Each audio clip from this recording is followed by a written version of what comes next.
का मुकदमा दर्ज किया।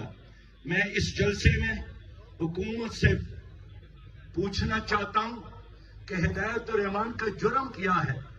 उनके जेब में तो चाकू भी नहीं होता है, उन्होंने तो कभी फायरिंग भी नहीं किया है, लेकिन आप लोगों ने उस पर कत्ल का मुकदमा दायर किया।